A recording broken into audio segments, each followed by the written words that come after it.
Maka sebagai orang beriman mesti merasa terpanggil. Saya orang beriman, saya telah dipanggil. Jangan kalah dengan ahli dunia. Seorang pedagang, 3 orang pedagang yang berbeda melintas di sebuah jalan. Sebut saja misalkan pedagang sayur, pedagang es, atau pedagang pakaian. Tatkala seorang manggil sayur, maka pedagang sayur akan merasa terpanggil dan dia akan berhenti. Luar biasa, merasa terpanggil dan dia pun menghampiri orang yang manggilnya. Dia tahu. Maka begitu pula orang yang beriman yang dipanggil oleh Allah SWT, yang menciptakan, yang melihara, yang jamin rezeki, yang menentukan surga dan nerakanya. Orang yang beriman harus terpanggil untuk siap mengamalkan perintah Allah Subhanahu wa taala, yaitu berpuasa di bulan Ramadan.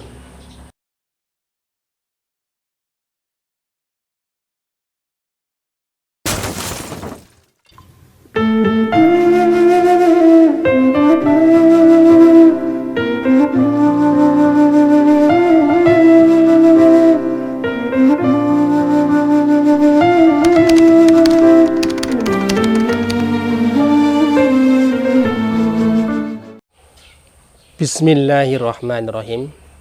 Assalamualaikum warahmatullahi wabarakatuh.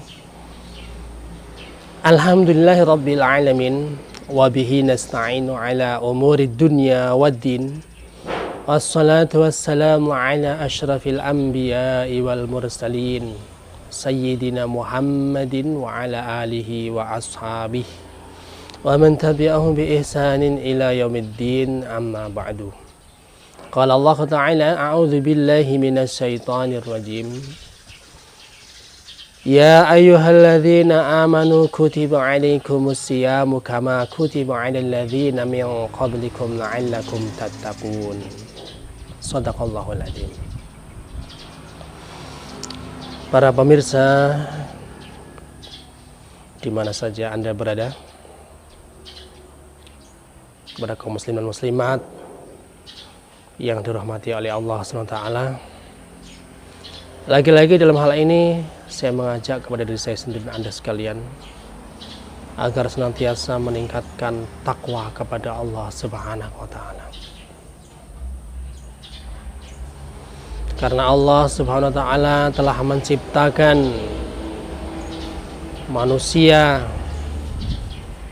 dengan berbagai suku bangsa, perbedaan bahasa, warna kulit, agar saling mengenal.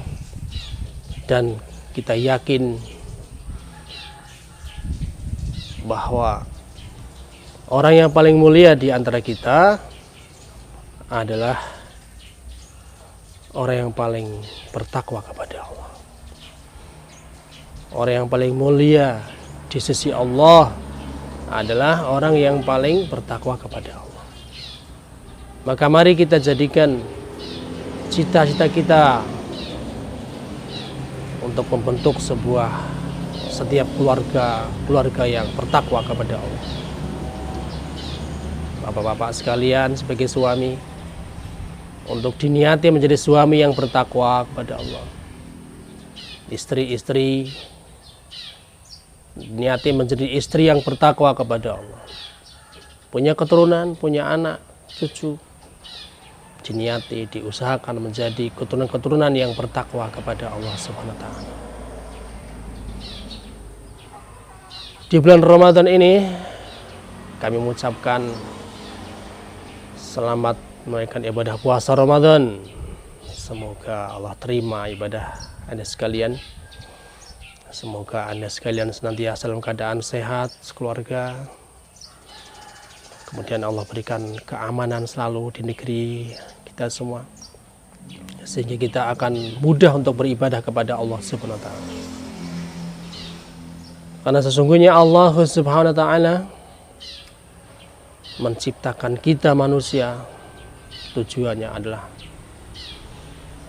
agar kita menyembah Allah, agar kita beribadah kepada Allah.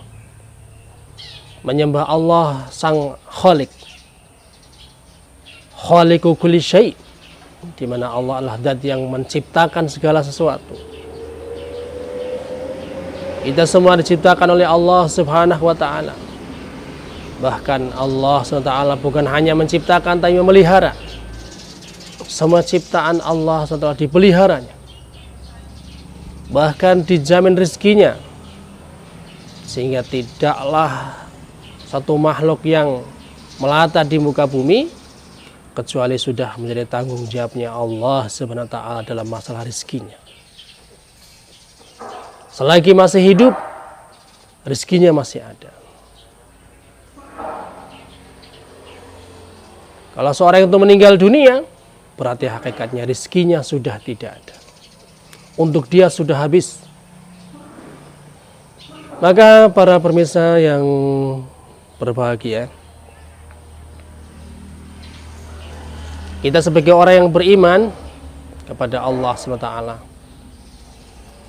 kita telah dipanggil di bulan Ramadan ini untuk diwajibkan mengerjakan amalan, yaitu puasa Ramadan.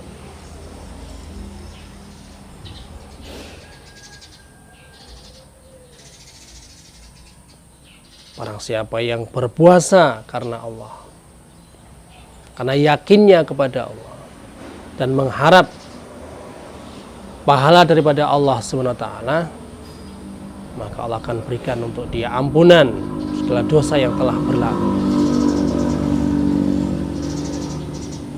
Maka mari kita berpuasa. Sebagai orang beriman, sedikit-sedikit bisa berdosa. Sedikit-sedikit bisa berdosa. Maka dengan berkah bulan Ramadan ini yang kita isi dengan puasa, ikhlas, mencari ridha Allah, diharapkan dosa-dosa kita sebagai orang yang beriman Allah akan gugurkan semua. Allahumma. Bahkan dengan puasa yang kita kerjakan ini, diharapkan kita semakin bertakwa kepada Allah Subhanahu wa taala. Maka jangan sampai di masyarakat kita sebagai orang Islam, jangan sampai ada orang yang merasa tidak terpanggil. Dalam mukadimah tadi saya sampaikan sebuah firman Allah Subhanahu wa taala, a'udzubillahi minasyaitonir rajim, ya ayyuhalladzina amanu. Ya ayyuhalladzina amanu, panggilan untuk orang yang beriman, wahai orang-orang yang beriman. Beriman dengan la ilaha illallah Muhammadur Rasulullah. Kutiba alaikumusiyam, telah diwajibkan atas kalian berpuasa di bulan Ramadan. Kama kutiba alal ladzina min qablikum, sebagaimana telah diwajibkan atas orang-orang sebelum kalian. La'allakum tattaqun, agar kalian menjadi orang yang bertakwa, agar kalian menjadi orang yang mulia di sisi Allah Subhanahu wa taala. Maka sebagai orang beriman mesti merasa terpanggil. Saya orang beriman, saya telah dipanggil. Jangan kalah dengan ahli dunia. Seorang pedagang, 3 orang pedagang yang berbeda melintas di sebuah jalan. Sebut saja misalkan pedagang sayur, pedagang es, atau pedagang pakaian. Tatkala seorang manggil sayur, maka pedagang sayur akan merasa terpanggil dan dia akan berhenti. Luar biasa, merasa terpanggil dan dia pun menghampiri orang yang manggilnya. Dia tahu.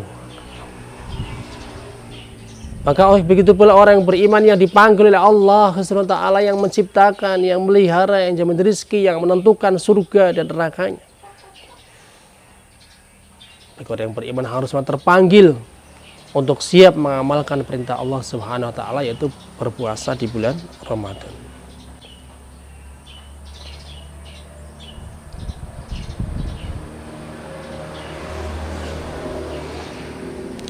Sedangkan bagi anda sekalian mungkin merasa ada uzur, sakit, maka ikuti aturannya. Kalau sakit yang membuat tatkala puasa bisa sampai pingsan, parah sakitnya, bahkan bisa meninggal dunia, maka bisa Anda tanya dengan Pak Imam, dengan Pak Ustadz yang sekitar Anda, gimana caranya. Sehingga betul-betul kita ini ada kepedulian di bulan Ramadan ini. Ada kesemangatan menemukan bulan Ramadan untuk mendapatkan ampunan daripada Allah, untuk mendapatkan pahala yang berlipat-lipat. Kalau orang sakit bisa aja yang seperti tadi itu dengan bayar fidyah. Ibu-ibu yang hamil, yang menyusui anaknya, takut anaknya menderita bahaya karena ibunya puasa, maka bisa dengan tidak puasa tapi nanti harus mengqadhonya. Suatu saat nanti harus diqadho dan bayar fidyah. Jadi jangan masa bodoh dengan bulan Ramadan. Sebagai orang beriman jangan merasa nggak tahu dan nggak mau tahu. Orang-orang terdahulu yang paham dengan nilai bulan Ramadan, mengejar pahala sebanyak-banyaknya sebagai bekal untuk kehidupan yang kekal abadi selama-lamanya, begitu diberitahu bahwa amalan sunnah dalam bulan ini diberi pahala seperti amalan fardu di bulan lain, dan amalan fardunya Allah berikan pahala 70 kali lipat dibandingkan dengan bulan lain, maka orang terdahulu, para sahabat radhiyallahu anhum ajma'in, mengimpikan, mengandaikan seandainya semua bulan-bulan dalam 12 bulan setiap tahunnya itu adalah Ramadan semua. Kenapa? Betapa sangat menguntungkan di bulan Ramadan ini dalam hal mencari pahala Allah Subhanahu wa ta'ala. Cuman hari ini banyak, jujur saja banyak orang yang Islam sendiri belum memahami nilai pahala banyak, lipat 70. Mungkin apabila ada khotib, ada ustadz yang menyampaikan di panggung, sepintas lalu tak terpikirkan, tak terbayangkan, gak masuk dalam keinginannya untuk meningkatkan kesemangatan untuk mendapatkan. Beda kalau misalnya ada orang yang usaha dunia. Coba seandainya ada orang bekerja sebagai buruh di bulan lain, di bulan selain Ramadan, satu hari dibayar dengan 100.000 misalnya. Lalu ada bos yang menaikkan khusus untuk Ramadan akan dinaikkan menjadi 70 kali lipat, sehingga satu harinya bukan 100.000 tapi 7 juta. Mungkin tuh orang-orang pekerja-pekerja ahli dunia ini akan merasa baru tahu betapa enaknya bulan Ramadan, sehingga akan mengatakan seandainya semua bulan Ramadan. Kenapa? Karena yang tadinya sehari 100.000 menjadi 7 juta rupiah. Nah, seandainya orang yang beriman itu memahami lebih daripada seperti ini, sehingga tentunya akan semangat dalam menggapai pahala-pahala yang Allah akan berikan dengan amalan-amalan di bulan Ramadan, siangnya, malamnya, dalam hal sholat, baca Al-Quran, zikirnya, sedekahnya, itikafnya. Untuk itulah kita bicarakan dulu seperti ini, dibicarakan kemuliaan bulan Ramadan, keuntungan amal-amal Ramadan. Baca buku-buku yang menceritakan tentang keutamaan-keutamaan beramal dalam bulan Ramadan ini, sehingga kita akan semangatan, ada kesemangatan, akan semangat mendapatkan bulan Ramadan. Kalau kita semangat dalam mendapati bulan Ramadan dengan penuh amalan, bersyukur dengan menggunakan apa yang kita miliki, pemberian daripada Allah SWT untuk taat kepada Allah SWT, maka diharapkan inilah bukti syukur kita kepada Allah terhadap semua yang telah Allah berikan kepada kita, sehingga Allah akan tambah lagi. Masih banyak bulan Ramadan yang kita bisa jumpai dalam keadaan baik, dalam sehat, sehingga banyak pahala yang bisa diharapkan untuk kita dapatkan dari sisi Allah SWT. sehingga hidup kita penuh berarti, sehingga kehidupan setelahnya penuh diberkahi oleh Allah Taala, sehingga kita bisa mendapatkan keselamatan dunia dan akhirat. Semoga Allah berikan kemudahan kepada kita umat Islam sekalian untuk bisa mengamalkan perintah Allah dengan sungguh, dan kekuatan pada kita semua umat Islam sekalian untuk bisa meninggalkan larangan Allah dengan sungguh. Allahumma amin. Saya kira demikian dulu. Billahi taufiq wal hidayah. Wassalamualaikum warahmatullahi wabarakatuh.